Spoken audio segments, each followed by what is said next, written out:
একটা গুরুত্বপূর্ণ ব্যাপারে আমাকে একজন আলোকপাত করতে বলেছে, সেটা হচ্ছে এই যে কোর ইঞ্জিনিয়ারদের স্যালারি আইটি বা সফটওয়্যার ইঞ্জিনিয়ারদের থেকে অনেকটাই কম হয়। এখন যে কোনো জিনিসই, কোনো জিনিসের দাম, শ্রমের মূল্য, এগুলো তো ডিমান্ড সাপ্লাই দিয়ে নিয়ন্ত্রিত। তবে এক্ষেত্রে ডিমান্ড সাপ্লাইয়ের ব্যাপারটা একটু অন্যরকম। যেমন ধরুন কোর ইঞ্জিনিয়ারিংয়ের সাপ্লাই কিন্তু অ্যাকচুয়ালি কম, তা সত্ত্বেও টাকা স্যালারি অত ভালো না। সফটওয়্যারের প্রচুর সাপ্লাই, তা সত্ত্বেও স্যালারি ভালো।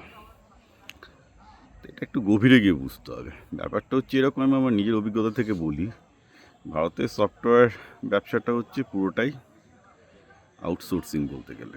এবার এই আউটসোর্সিং ব্যবসায় কোম্পানির রিয়েল প্রোডাক্ট কিন্তু ম্যান পাওয়ার, অর্থাৎ ছেলেটা কত ভালো। ধরুন একটা ক্লায়েন্ট আমার কাছ থেকে 10জন বা 5 জনের একটা টিম নিল। এবার সেই টিম যদি ভালো ডেলিভারি করতে না পারে, আমাকে আমার ক্লায়েন্ট কাটিয়ে দেবে। এরকম বহুবার হয়েছে। টিম যেহেতু টিমের লিডার হয়তো ভালো পারফর্ম করেনি, টিম ভালো পারফর্ম করেনি, বাদ দিয়েছি। যার জন্য আমি সফটওয়্যার বিজনেস থেকে বেরিয়ে এসেছি। It's very difficult to do outsourcing business, কারণ আমেরিকান কাস্টমার এমনিতেই খুব পিকি, খুব ভালো লোক ছাড়া, কোয়ালিটি লোক ছাড়া নেবে না। এবার তাহলে সফটওয়্যার ইঞ্জিনিয়ারিংয়ের ব্যবসাটা কী হলো, আপনাকে কিন্তু তারা ঘন্টা প্রতি $25 $30 দিতে রাজি আছে, কিন্তু আপনাকে এখানে তাহলে ভালো লোক পে করতে হবে। তা আপনি যদি এখন $25 $30 পান, তাহলে আপনি $15 $20 দিয়ে লোক হায়ার করছেন, অর্থাৎ যার ইন্ডিয়ান স্যালারি কিন্তু কয়েক লাখ টাকা হয়ে যাচ্ছে মাসে। কারণ আপনি জানেন যে আপনি যদি 1-2 লাখ টাকা দিয়ে বেস্ট লোকটা না নেন, আপনার ব্যবসা টিকবে না। ফলে সফটওয়্যার ইঞ্জিনিয়ারিংয়ের ক্ষেত্রে কী হচ্ছে যে ব্যবসা ভালো টিকিয়ে রাখতে গেলে আপনাকে ভালো ছেলে ভালো স্যালারি দিয়ে হায়ার করতেই হবে, আদারওয়াইজ টেকেই না আউটসোর্সিংয়ের ব্যবসা। যার জন্য সফটওয়্যার ইন্ডাস্ট্রিতে মায়না ভালো হয়। অন দ্য আদার হ্যান্ড, এই মেকানিক্যাল বা কোর ইঞ্জিনিয়ারিংয়ে যেটা সমস্যা হয়ে দাঁড়াচ্ছে, যে এখানটাতে মার্কেটটা ডোমেস্টিক, ডলারের তো আর সেই কোম্পানিগুলো ইনকাম করছে না। আর সেখানেও ভালো স্কিল ইঞ্জিনিয়ার দরকার, বলা এই নয় যে দরকার নয়, কিন্তু মুশকিল হচ্ছে কি সেখানে একটা ভালো স্কিল ইঞ্জিনিয়ার না পেলে তার ব্যবসা উঠে যাবে, ব্যবসা চলে যাবে এরকম নয়। তার ব্যবসায় ক্ষতি হতে পারে, সামান্যই হতে পারে, সে চেষ্টা করবে, কিন্তু উঠে যাবে না।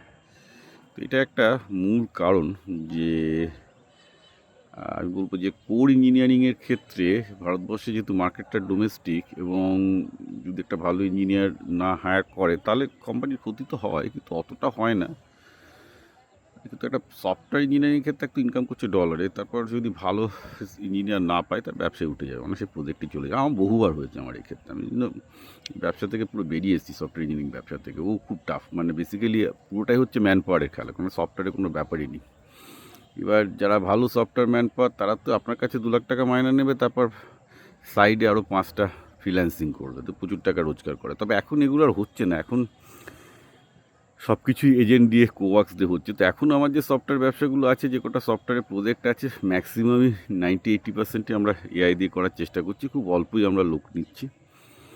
তো ভেরি ক্লিয়ারলি ইভেন আমার পার্টনার সোমক আছে, ওকে বলাই আছে ভাই যতটা পারবি কোওয়ার্কস দিয়ে করবি, হিউম্যান লেবার ডিপেন্ডেন্স কমাতে হবে, কারণ হিউম্যান বিং কন্ট্রোল করা খুব কঠিন ব্যাপার।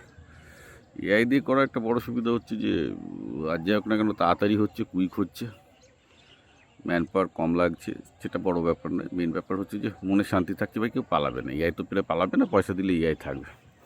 তো এটা একটা পরিবর্তনের মধ্যে দিয়ে যাচ্ছে। তবে আমার ধারণা যে ভারতে ভবিষ্যতে কোর ইঞ্জিনিয়ারিংয়ের স্যালারি বাড়বে, কারণ সফটওয়্যারে যেটা হচ্ছে যে কোওয়াক্সের মতো এজেন্ট চলে আসায় আমি এখন কিন্তু দেখতে পাচ্ছি যে সফটওয়্যার ইঞ্জিনিয়ারিংদের সেই আগের মতো আর সেই ডিমান্ড নেই।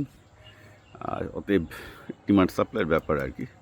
এখন সফটওয়্যার ইঞ্জিনিয়ারিংদের স্যালারি কিন্তু কিছু কিছু সফটওয়্যার ইঞ্জিনিয়ারদের স্যালারি খুব ভালো বাড়বে, কিন্তু ম্যাক্সিমামেরই কাজ থাকবে না। যারা কোওয়ার্কস বা এইসব দিয়ে এআই টুল দিয়ে তাড়াতাড়ি সফটওয়্যারটা বানিয়ে দিতে পারবে, ডিমান্ড তাদেরই, আর সেটা এমন কিছু ডিফিকাল্ট ব্যাপার না।